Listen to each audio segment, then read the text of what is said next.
Here are the 25 best restaurants for 2025. I'm ranking all the best restaurants all throughout Walt Disney World, from the theme parks to the resorts to Disney Springs. And if you want to know even more need-to-know dining info, you can scan the QR code that's popped up on the screen. Ready? Let's go. We're throwing it back to the American Revolution of Liberty Tree Tavern's family-style dining option here at Liberty Square. This is an all-you-can-eat feast for Thanksgiving lovers everywhere. It typically features turkey, beef, mashed potatoes, mac and cheese, and the amazing ooey gooey toffee cake.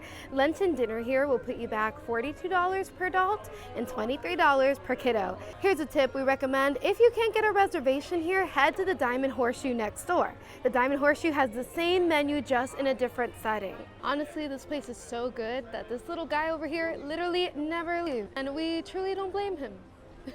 Who's hungry for adventure? That was probably really awkward. Asian, African, and Latin-inspired restaurant is themed to the famous Jungle Cruise, with bad puns to match. It's perfect for more adventurous eaters and Jungle Cruise fans alike. The grilled steak, stew pork, and duck fried rice are just a few of the standouts at this spot, but don't forget to ask for that secret menu Brazilian cheese bread. Tip: this spot is perfect for last-minute walk-ups, so if you decide the Magic Kingdom heat is too much, this one typically has walk-up availability for you to grab. We're starting here at Epcot with Shiki Sai at the Japan Pavilion. Shiki Sai is a dining option inside of the Japan Pavilion, and it's also one of my favorites. Here you can celebrate seasonal Japanese festivals all year long through the dining room decor and the variety of options on the menu. Check out the windows around the restaurant. While some of them look out across World Showcase Lagoon, others are actually digital windows that give you an ever-changing Japanese scene. For an authentic izakaya experience, check out Shiki Sai's savory skewers, crispy tempura, succulent sushi rolls, and hearty okonomiyaki. Tip: skip the $300 sushi boat and stick with the a la carte items for a much cheaper dining experience. Look at that, we're in France now. Isn't that crazy? That's so cool. Lell in the France Pavilion. Now, if you're an AllEars fan, you have heard of this quick service restaurant. It serves up delicious and quick French-inspired bakery bites. The line in the spot tends to get really long, but trust us when we say it's worth the wait. It's the ultimate Epcot breakfast, and you can even get delicious frosé here. Tip: after you rope dropped Remy's Ratatouille Adventure, this is a spot to head for a quality breakfast without breaking the bank. Spice Road Table here at the Morocco Pavilion. Now, this is the unsung hero of Epcot in our opinion. The Mediterranean dining spot has amazing small plates and delicious sangria. You can also get amazing views of Luminous, the Symphony of Us, through the windows, or by sitting in their gorgeous outdoor seating area. We recommend the crispy cauliflower above everything, but there's nothing you can get here that's a wrong choice. Tip: this is another one that has great walk-up availability. If you're just looking for a drink, you can head to their walk-up bar and grab your drinks to go. And now we are here at the Canada Pavilion at Le Cellar. Hi, this is Angie from home, letting you know that despite how proudly I stated it, it's Le Cellier and not Le Cellar. Aren't we glad that this is a best restaurant video and not a best pronunciation video? Now, Le Cellar is a Canadian steakhouse that has been an Epcot favorite for years, and it continues to be so, with good reason. From the cheddar cheese soup we want to bathe in, to their wonderfully seared steak and famous beef fat candle, this is a perfect date night or special occasion spot. Tip: if you are really wanting the soup but don't want to necessarily take your time for a restaurant, you can grab a small version of this at the Canada booth during the Food and Wine Festival. It is delicious. Just have to add that in. Garden Grill over at World Nature. Now, it is located on the second floor of the Land Pavilion, right above the Living with the Land boat ride. No, your mind isn't playing tricks on you. The Garden Grill dining room will slowly rotate while you dine, giving you picturesque views of the boat ride attraction down below. This restaurant also gives you several chances to say, "Hey there" to Farmer Mickey, Chip, Dale, and Pluto while you eat. The food at Garden Grill is served family style, meaning it's all you can eat, similar to a buffet, but each item will be brought to you instead of you having to go pick up the food from a buffet line. The family style meal for lunch and dinner is harvest inspired with a salad, mashed potatoes, mac and cheese, meat, often turkey and steak, dessert, and more. Tip: if you want to experience the atmosphere of Garden Grill for a lower price, try visiting during breakfast. Breakfast typically features Mickey waffles, bacon, fruit, eggs, and more.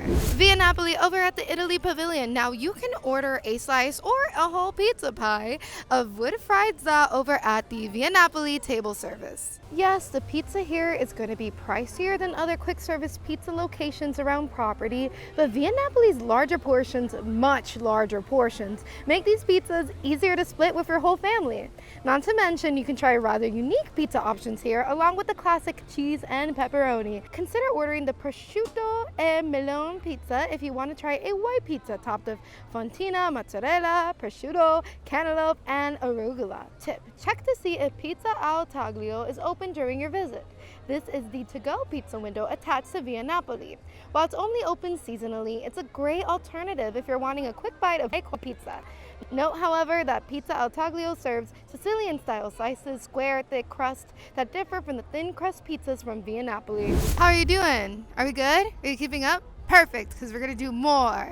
Now we're talking Hollywood Studios, starting with the Hollywood Brown Derby. The Hollywood Brown Derby is like a time capsule for the golden age of Hollywood. This signature restaurant serves high-quality cuisine in a dining room displaying dozens upon dozens of celebrity caricatures. We like to come here just for the famous Cobb salad, but you may also want to try options like the charcuterie board, chorizo free-range chicken, and grapefruit cake. Honestly, it's hard to go wrong here when it comes to food, but a word of warning, your kids may not be as impressed with the dining room theming and menu options as they will be at other Hollywood Studios restaurants. Tip: if you have a hard time getting reservations here, try the Hollywood Brown Derby Lounge instead. The lounge is always first come, first serve, and features many of the same menu items that you can order from the main dining room area. And over at Animal Kingdom in Discovery Island, you can head to Nomad Lounge. Now, is it possible to fall in love with a restaurant? Nomad Lounge has basically become a home away from home for the AllEars crew thanks to African, Asian, and Latin-inspired small plates and delicious cocktails. When it comes to favorites, we love the chicken wings, mushroom bao buns, and the bread service.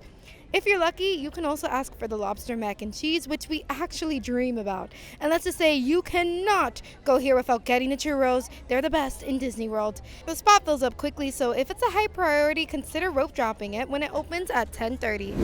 And now we have Eat over here at Disney Springs. Now this is an Indian-inspired quick service restaurant that's quite underrated here at Disney Springs, which is why we're sharing it with you today. Eat serves up authentic Indian dishes created by celebrity chef Maneet Chauhan. The non-pizza are what dreams are made of, and while this may not be for picky eaters, it is for anyone looking for great quality food with little to no waits. Tip: thanks to its location in Disney Springs, this spot unfortunately tends to be overlooked, so it's a great spot to get away from crowds. And also at Disney Springs is Summer House on the Lake, which is a brand new table service restaurant serving California-style options for lunch and dinner and brunch on the weekend. This includes salads, pizza, pasta, tacos, and more. Looking for a snack on the go instead? You can pick up a fresh-baked giant cookie or other pastry items from the restaurant's cookie bar. And don't forget about Summer House's Rosé Cart, which serves various types of rosé wines. Emma loves the vibes and tasty foods here, but she really loves coming here for the Brussels sprouts and the breakfast tostadas. Tip: request a seat on the back porch by the water for the best views. Cake Bake Shop at Boardwalk Inn. Now, we can't believe we're saying this, but this might be one of our new favorite spots here at Disney World. Now, we know she was controversial before it even opened thanks to those high prices, but we have loved it every time we've tried it out. From breakfast to lunch to dinner and even afternoon tea, we have been surprised by how much we enjoy it every time. Tip: if you're not looking to do the full dining experience, go grab a slice of cake and a glass of rosé from the Walk-Up Bakery. Yes, the cake is $21, but we love it. And also here at the Boardwalk Inn, we have Blue Ribbon Corn Dog, which has finally arrived. This little kiosk is already popular in Disneyland, but now it's serving its famous hand-dipped corn dogs over in Disney World too. This is the home of the famous pickle corn dog, a snack that people either love or hate. Personally, I love it, and I think it's the best thing ever invented. We have loved everything we have tried at this spot, and while it's a bit pricey, we think it's worth the splurge every now and then. Tip: consider sharing if you're open to that. These are pricey but hefty, and sharing is a great way to try them without breaking the bank. Next up, we have 1900 Park Fair, which is right over there in the Grand Floridian Resort, just about right away. But 1900 Park Fair, this is a restaurant that we are so happy it's open because it was closed for many, many years, and now we get to enjoy it once more. There were quite a few changes. We said goodbye to Mary Poppins, Alice and her friends, and Winnie the Pooh's pals, but we got to say hello to Cinderella, Mirabel, Tiana, and Aladdin. They serve up a buffet-style breakfast, lunch, and dinner with so many amazing eats. We couldn't stop thinking about the grits specifically, but you also gotta try the famous strawberry soup. Also, big tip, this is a great character dining spot for fans of Mirabel specifically. The only spot you can say hi to her is Magic Kingdom, where her lines tend to get long. So, if you're a big Encanto fan, have some good food and let Mirabel come to you. Sebastian's Bistro over in Caribbean Beach Resort. If you hear us say to skip Ohana, it's because we think you should go here instead. Sebastian's Bistro is a Latin-inspired family-style restaurant that is pretty affordable compared to the famous Polynesian resort restaurant. This spot is open for dinner for $39 for adults and $21 per child. You do get a taste of everything thanks to this all-you-can-enjoy style, but the beef is my personal favorite item to reorder. The standout and the reason for the Ohana comparison is the coconut pineapple bread pudding that is truly to die for. And the tip we have here is to try this over Ohana, which is not surprising to anyone. Sana over at Animal Kingdom Lodge is a sit-down restaurant with Indian and African style entrees. The dining room is gorgeous with views that look across the resort's full savannah. This is a solid option for those looking for a more adventurous meal with a la carte prices. You absolutely have to get the bread service. Sana also offers a quick service breakfast that many people don't know about. And P.S. it's amazing. By Lulu Bar Grill, located inside of the Polynesian Island Tower, is Disney's newest pool bar, and it is an absolute standout for us. It's inspired by flavors from the South Pacific Islands and open for breakfast, lunch, and dinner. Breakfast is grab and go, while lunch and dinner are seated. You can grab pineapple coconut bread here, which is basically the same as Ohana. Between the ahi tuna crisp, the musubi, and the beef short rib loco moco, there is so much to chow down on. Tip, you can order a Dole Whip sundae here, which is just insane on its own, but it's even better when you remember it's the only place you get Dole Whip brought to you. Looking for flavors of the Florida Keys? Well, Olivias Cafe has got you covered. This brunch and dinner spot is underrated in Disney World. This relaxed environment and tasty food is worth going out of your way for if you have a resort day to fill up. The crab cake eggs benedict and banana bread French toast are just two of our faves. Tip, you can get Olivia's to go if you're looking to take breakfast back to your room. Just mobile order on the My Disney Experience app.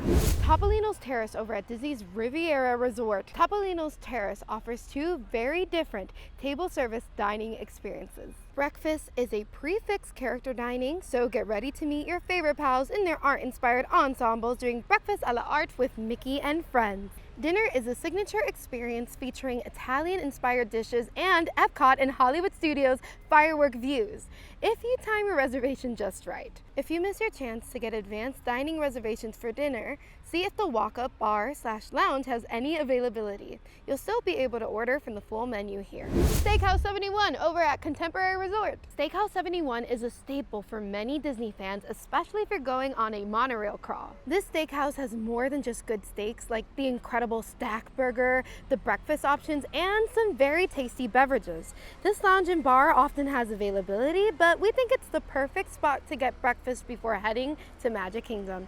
Tip, the pork chop is one of the best items on the menu, but it gets skipped because of the fact that it's at a steakhouse.